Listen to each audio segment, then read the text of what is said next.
Good morning, ma'am. Good morning, classmates. We are representing District 3, Camanava. These are the tourist destination and the festivals. These are the tourist destination in Caloocan.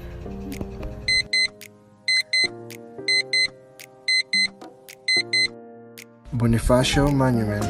This monument is built for the bravery and nationalism of Andres Bonifacio, the founder of the Katipunan. This is for the time he fought for the independence against the Spanish colonial. The Bonifacio Monument lies at the heart of the Rotonda in Caloocan City, surrounded by the four major thoroughfares. The site commemorates Bonifacio's ties with Caloocan, which served as setting of numerous milestones in the campaign for the Philippine Revolution. The Horace Higgins Hall. It used to be a two-story storage building of the Manila Railroad Company, MRR, now known as the Philippine National Railways or PNR. It was named after Horace Longwood Higgins, the first general manager of the MRR. It was built in 1929 for the records of the Manila Railroad Company on the first floor and the stores department and printing offices on the second floor. Exhibit such Dubs number 17, Urdaneta, and the presidential car ABB-1 were firmly on display beside the Higgins Hall during the early 80s. ABB-1 was transferred to the Tutuban terminal after being given a marker for its historical significance. Urdaneta was also transferred there until it was brought back beside the Higgins Hall for the centennial anniversary of the Philippine National Railways in 1992. Taito Taoist Temple. This is an old Taoist temple and was built by the Chinese community. It is a 100-year-old temple. Taito Taoist Temple is a century-old Taoist temple, a landmark built by the Chinese community in 5th Avenue LRT Station, Caloocan City.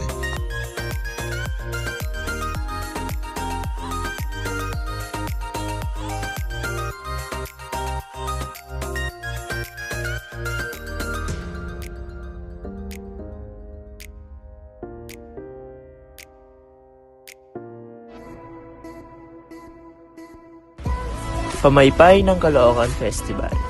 This is a celebration of the city's Foundation Day, which is held every February 16.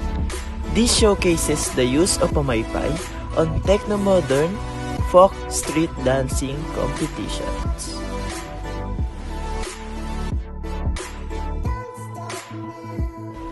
Pajotan de Santo Niño Festival.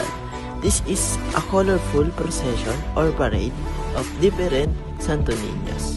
Thousands of devotees dance their way to the tune of different groups of ati-atihan. This is celebrated every last Sunday of January.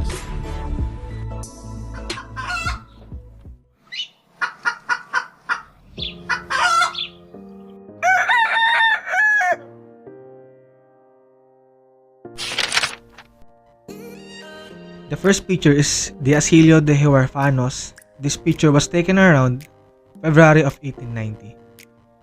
On February 1, 1890, the Asilio de Huerfanos was officially inaugurated as an orphanage and a school for boys and girls. It had a printing press, lithography, and binding room, spacious halls for shops and laboratories, sewing and embroidery facilities for girls, and library. This is also where the La Independencia, the organ of the Katipunan, was printed. The next one is the Asilio de Huerfanos de Tambobong. The walls of this place are made up of adobe, and it is the only historical site that was left after the fire that burned its second floor. Malabon got its name from the words maraming labong or plenty of bamboo shoots. This was originally called as Tambobong and was founded by the Augustinians friars as a visita of Tondo on May 21, 1599. It remained under this administrative jurisdiction from 1637 to 1688. The festival, Luglugan Pansit Malabon, it is a culinary festival that is highlighted with the street dancing and marching band exhibitions. This is celebrated every December 10. Malabon City holds annual Pansit Festival called Luglugan. About 500 residents were treated to a giant winnowing basket or bilao, of the iconic Pancit Malabon during the festival in Barangay Concepcion in December. The Pancit Malabon Festival, formerly called Luglugan, is an annual event in the city showcasing the renowned culinary troupe. The festival also marks the end of the celebration of the Feast of the Immaculate Conception. Pancit Malabon is a popular stir-fried noodle dish that has a yellow-orange color from annatto seeds and is flavored with shrimp broth, fish sauce, and crab fat. It is usually garnished with pork, hard-boiled eggs, and local fresh seafood like cooked shrimp.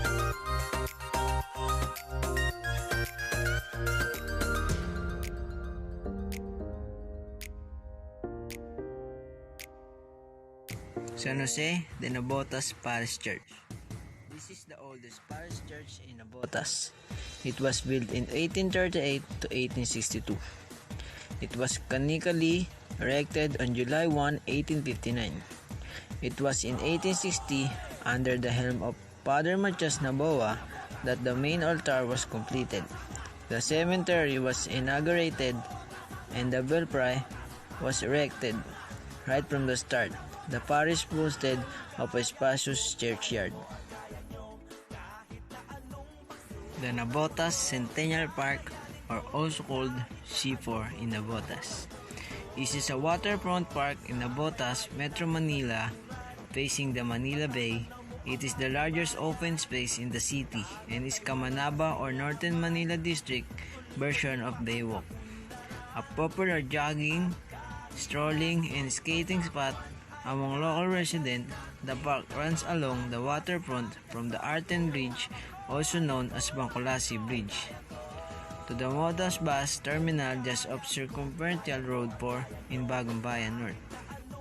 The park was opened on January 16, 2006 during the celebration of the 100th founding anniversary of the municipality of Navotas. It was built on the site of a former garbage transfer station during the term of Mayor Toby Chanco. This is described the project as a garbage turned into a gold.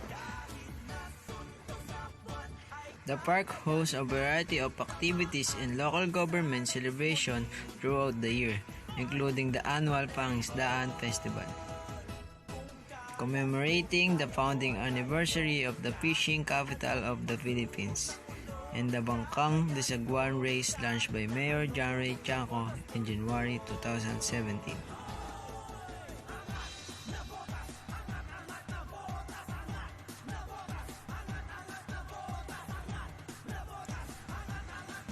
The Pangisdaan Festival. This is a celebration featuring a float and a street dancing competition, focusing on the fishing industry of the city. Float design and street dancers' costumes and props are made from any indigenous materials used for fishing like lambat, baklad, kawayan, etc. This is held every January 11 to 16. Penitencia. It is an event wherein devotees, mostly men, do acts of contrition by hitting their backs several times with small bamboo sticks attached at the end of string in their belief that their sins will be forgiven.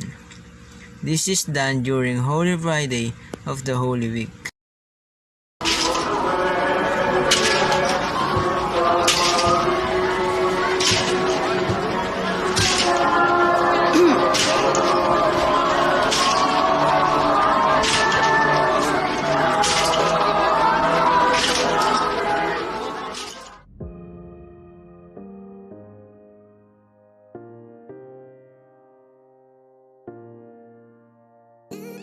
Residence of Dr. Pio Valenzuela, the revered member of the Katipunan's Triumvirate and city's namesake, was born in the house on July 11, 1869, found along Vililla Street in Barangay Parancillo, Villa. This house was become a tourist attraction and, more importantly, a valuable part of the city's heritage. Bell Tower of San Diego de Alcala Church. The belfry or bell tower of San Diego de Alcala Church is over 400 years old and is a cultural and religious relic of the bygone Spanish era. The tower, along with the entrance arch, is the only remaining structure of the original church built in 1632.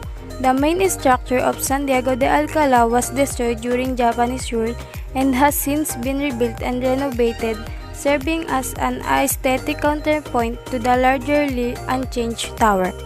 Museo ng Valenzuela is one of the city's main historical and cultural landmarks and houses a vast collection of artifacts and memorabilia that traces Valenzuela's rich history and immense progress.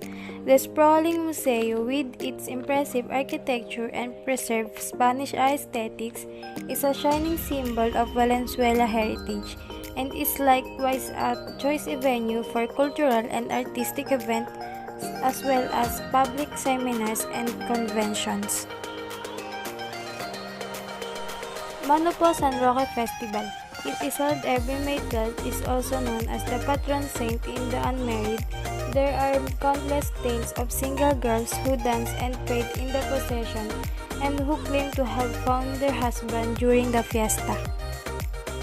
Feast of San Diego de Alcala.